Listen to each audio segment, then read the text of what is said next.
number 12 on the World Watch list, is Nigeria. And you have in the north and the middle part, which in the north is mostly Muslim, Christian. And the interesting thing about Nigeria is it was in the top 10 and has now moved down to 12, correct? Yes, it has, because some of the other countries have actually pushed forward in terms of persecution, but it's one of the deadliest places in terms of death that's going on there.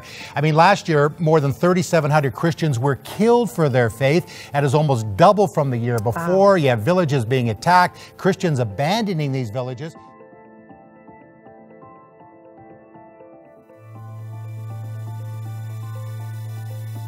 Da ido da yake Allah taimake mu mun boye suka kone sun tafi. Ma church na ba abin da ya fita ciki, duk abin da ke ciki church an kone shi.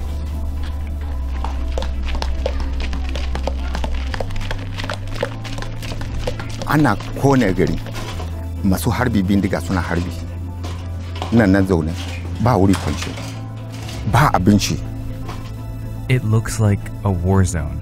In June 2016, this small Christian village, Ninta, on the south of Kaduna State in Nigeria, was attacked by militant Muslim Fulani herdsmen.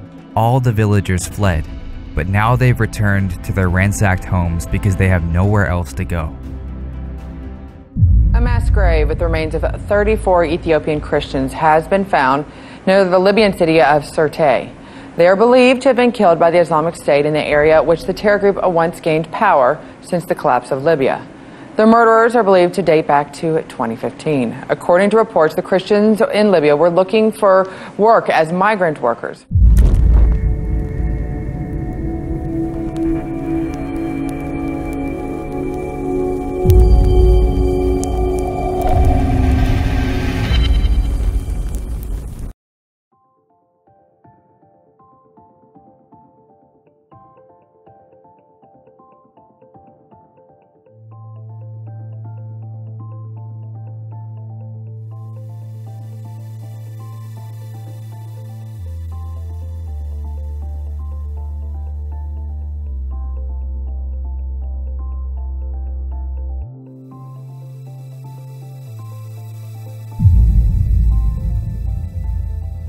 There are few places on earth where Christianity is as old as it is in Iraq.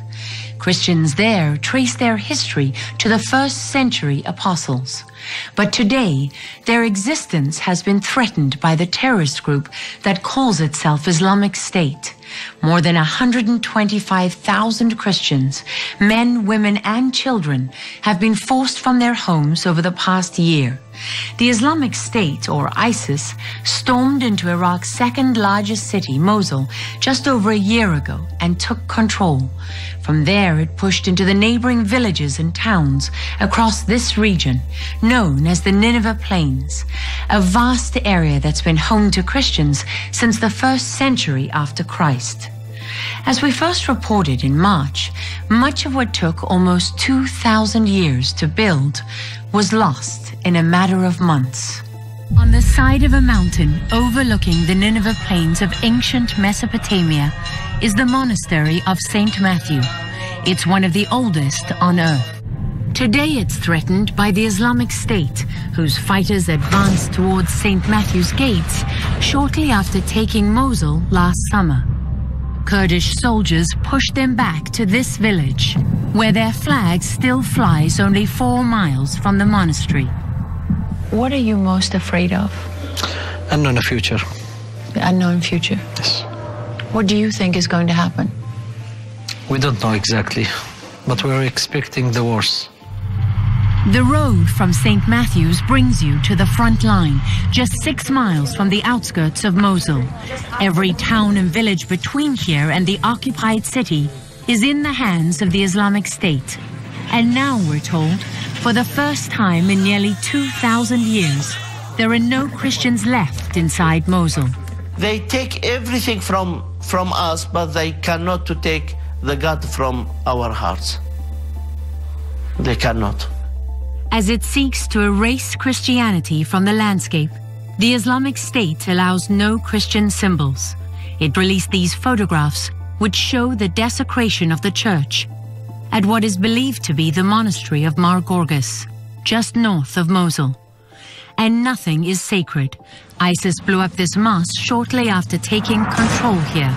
It's a site holy to both Christians and Muslims, because the Old Testament prophet Jonah was said to be buried inside.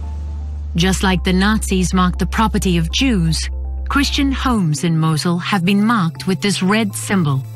It's the Arabic letter N for Nasara, an early Islamic term for Christians. When ISIS puts it on your home, you either convert to Islam, pay an extortion tax, or face the sword. Christianity in Iraq was born in the towns and villages of the Nineveh Plains, like this one called Talaskaf, which lies less than 20 miles north of Mosul. Christians have lived here and walked these streets for over 1,000 years. But today, there's no one. They're all gone, driven out by fear. And one of the most striking things you notice is the silence.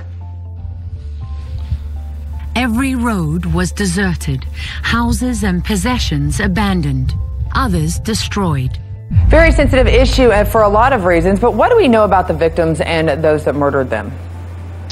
Well, what we know is that there were 34 Ethiopian workers who had traveled to Libya to find work. They at some point disappeared along the way. And then they showed up in a video that was posted by ISIS in 2015. And in that video, they had these men standing on a beach. A lot of folks will remember this video. It was very famous. Their hands behind their backs. One of the men was shot and the others beheaded. And then we didn't know what happened to them. In fact, at the time, there were some claims coming from Washington that perhaps this wasn't even a real video, and perhaps it was doctored footage and it was fake. And I don't know if you remember, they even claimed maybe it was on a green screen someplace and that this wasn't really happening. Unfortunately, it absolutely was happening. We know that these men have now been found, their bodies, as you said, in that mass grave. Is it simple just to say that they were just workers and they were just randomly chosen, or do you think that, are we finding out that they were targeted for some other reason?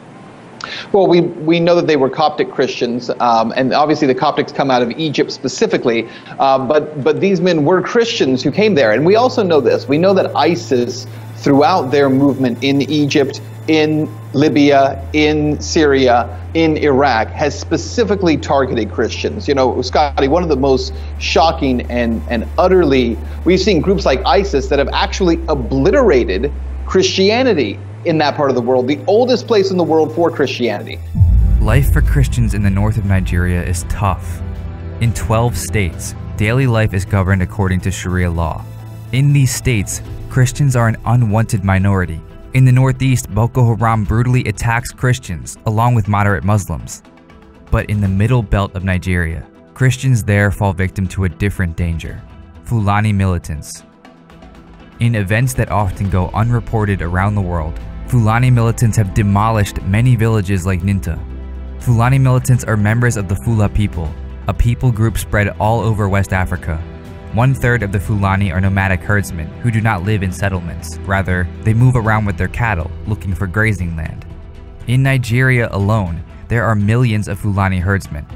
The Fulani are by and large Muslim, and for the most part they have lived and grazed their cattle for years with little conflict. But the nomadic lifestyle of the herdsmen is increasingly leading to rising tensions. Each year, Nigeria loses thousands of miles of grazing land to desertification. This means there is increasingly not enough room for farmers and Fulani herdsmen to live and work side by side. In the last several years, this has led to violent conflicts. There is another concerning reality in the attacks of Fulani militants. Religion is playing an important part in the many violent attacks against Christians. This is a church that was destroyed and now is being rebuilt. There is a religion influence. A Muslim house, they will never tamper with. But any house that belongs to Christian, these are the houses that they normally destroy. They attack mostly Christian, where Christian dominated areas, of Christian. That is why you see they burn our churches. But there is no any mosque that burned down, but all the churches burned down. This is the type of attack that engulfed the village of Ninta. Militants stormed the village, burning everything they could, demolishing anything that wouldn't burn. The villagers fled, but now have to come home to try to rebuild and recover what they can from the ruins. Where in the world Nigeria, where a new wave of violence from herdsmen has killed hundreds of Christians in the northern part of the country. Church leaders are calling it ethnic cleansing. Joining us with the latest from Abuja is CBN Nigeria Director Felix Oyesomoje. And joining us from our Washington, D.C. studio with the latest is EMMANUEL OGEBE. EMMANUEL's an international human rights attorney. He's had relatives killed in the recent violence. First, EMMANUEL, tell us what happened to your family members. Yes, Gary, just about 10 days or so ago, there was a horrific massacre in Plateau State in north-central Nigeria. And I just, saw the news from contacts there. It wasn't until a couple of days later that I learned that 6 of my relatives died in that attack. Felix, has the violence against Christians subsided, or is it continuing? Gary, I will say we have noticed some escalation in the last few months. So you are right to say it's increasing at this point. Where is it specifically happening, Felix, and why? It's happening more in the Middle Belt area of the country. And the reason simply is because the Fulani herdsmen take their cattle into people's farmlands. They eat up their crops on the farm, and when the people challenge them, then before you know, they respond with AK-47s. Where do they get the AK-47s? So I understand this is different than the Boko Haram violence, those terrorists. Where do they get the AK-47s, and why are they responding that way? That has been the question, because given how much an AK-47 will go for, a Fulani herdsman will probably need to sell all his cattle to be able to buy an AK-47. Gary, what we have is a genocide. They are trying to displace the Christians, they're trying to possess their lands, and they're trying to impose their religion on the so-called infidels and pagans who they consider Christians to be. The attacks are coming from the Fulani herdsmen who actually brought jihad. They brought violent jihad to Nigeria in 1804. And many believe that this is simply a continuation of that jihad. I can tell you that in Plateau State in particular, over 50 communities of Christians have been cleared. They've been de-Christianized. The Christians have been pushed out, and these communities have been overrun and taken over by the Fulani herdsmen and their cattle. So this group is actually worse than Boko Haram. Boko Haram has rules of engagement. They have some kind of ideology. These people slash, kill, and burn. I think they exemplify what the scripture says in John 10:10. The thief comes but to steal, to kill, and destroy. And they're destroying. Christians are being hunted on their farms, in their homes. They're being slaughtered. This is a genocide.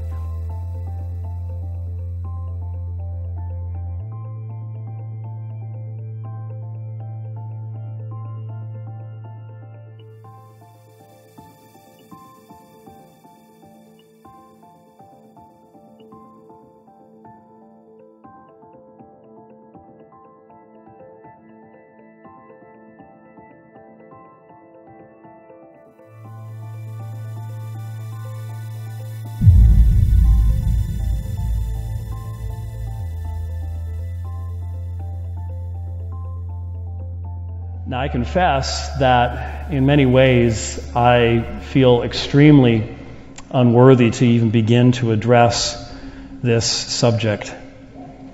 Anytime you look at any of the historical records that are available to us concerning the men and women who, in the history of Christ dealing with his people over the past 2,000 years, have suffered, have been imprisoned, have been beaten, have had members cut from their bodies, scars cut upon their bodies, been separated from their loved ones, and of course have given the final testimony to the faithfulness of Jesus Christ. When you read their stories, when you hear their words, You cannot help, as a modern-day Christian living in the United States, in the back of your mind to have the question constantly gnawing at your consciousness. What would I do? What would I do? Knowing how often, and I will only speak for myself, but I doubt that I am speaking alone, knowing how often I am quick to question God's goodness and providence when difficulty and suffering comes into my own life, knowing how easy it is for me to look at what someone else has and question why God would bless them with that but not me, knowing how easy it is to fall in love with the things of the world when we are faced with the stories and realities of brothers and sisters who have lived the life, walked the walk, have done what John told us. If anyone loves this world, the love of the Father is not in him. And they have demonstrated that they understood the truth of those words. And they did not love their own lives even unto death. We cannot help but remember that in the book of Revelation, there are the souls of the martyrs there in the very center of the worship of God. And they are given a very special place, which tells us that from God's perspective, in His sovereign providence, He has chosen to allow some of His servants to give the ultimate sacrifice in testimony to Himself. And each one of us, we know theologically that if that situation were to arise, that God is faithful, and by His Spirit He can provide to you and I the grace that is necessary to meet any need that we have. But at the same time, we recognize how difficult it would be for us, not so much when that one incident arises and it's either deny Christ or die, but the history of the church tells us the most effective means of persecution against Christians is not that mechanism at all. When Islam rises, beginning in 632 AD, it expands across North Africa and all the way into Europe until it stopped in 732. It's the century of Islamic expansion.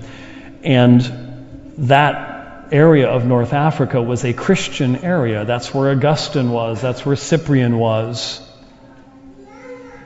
There aren't very many Christians there today. Oh, a few. How did most of those churches end up leaving this world? It was not by the force of the sword saying convert or die. It was, what we will do is we will make your life very difficult. You will have to live it out. You will have to demonstrate you don't love the things of this world. We will limit your economic possibilities. We will limit how much food you can have. We will limit what kind of jobs you can do. You will not be able to get education. You will not be able to provide for your children except on a subsistence level. And that was the very effective means of wiping out so much of what had been a ostensibly Christian culture in North Africa. It's the day-by-day faithfulness under persecution that when I read of people today who live that type of life, I am deeply touched.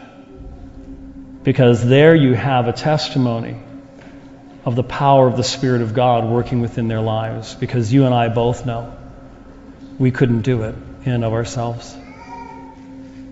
We couldn't do it in and of ourselves. We need to have the Spirit of God. You know Jesus' words in John chapter 15, if the world hates you, you know that it has hated me before it hated you. If you were of the world would love its own. But because you are not of the world, but I chose you out of the world, because of this, the world hates you. We know that in our day there are forms of Christianity that specifically seek friendship with the world, specifically seek to end the enmity and the battle. We're not all that different than you. We want many of the same things. We don't want there to be any kind of conflict between us. The world knows that Christianity is not true Christianity. Because the Jesus of Christianity said, I am the resurrection and the life. No one comes to the Father but by me. And the world rejects that exclusive claim on his part. The world, in all of its religious expression, demands that we be inclusive and accepting, and demands of God. It's very nice of you to provide the cross, very nice of you to provide the empty tomb, but we have other ways we'd like to accomplish this in. The arrogance of mankind is astounding, is it not? To think that the very Son of God could enter into human flesh, give himself in that way, and yet we can then turn around and say, well, we appreciate that, but we'd like to do it this way. We'd like to do it in a way that more satisfies our own ego, our own will, our own power. Jesus said that we are not of this world, and we are never more unfaithful to him than when we try to look like we are. When we try to think like the world, act like the world, speak like the world. All so that we can somehow avoid the conflict that is necessarily a part of walking as a disciple of Jesus Christ. Oh yes, there have been times when God has blessed Western civilization and you could live a fine Christian life, and society as a whole would look at you as being a good person. Those are times of blessing. We don't live in those times any longer. If we call what is good, good, and the world calls it evil, the time is coming when we're going to suffer for that. We haven't come to the point of imprisonment or shedding blood yet. You might say, well, I've certainly seen you take a few knocks on the internet. People are attacking you every day. Well, that's true. But in comparison to what I know is going on in the world, in Islamic countries, in places like Vietnam, Laos, Cambodia, where there are faithful Christians who risk their lives each and every day. They risk their relationship, husbands and wives, they have little children, they risk all of it to be a bold and clear testimony for Jesus Christ. Anything that happens to me on the internet is irrelevant in comparison to what faithful men and women are facing this very hour around this world, in almost every nation. Oh yes, there are still some nations where we have relative peace and safety. But in so many places, that is not the case.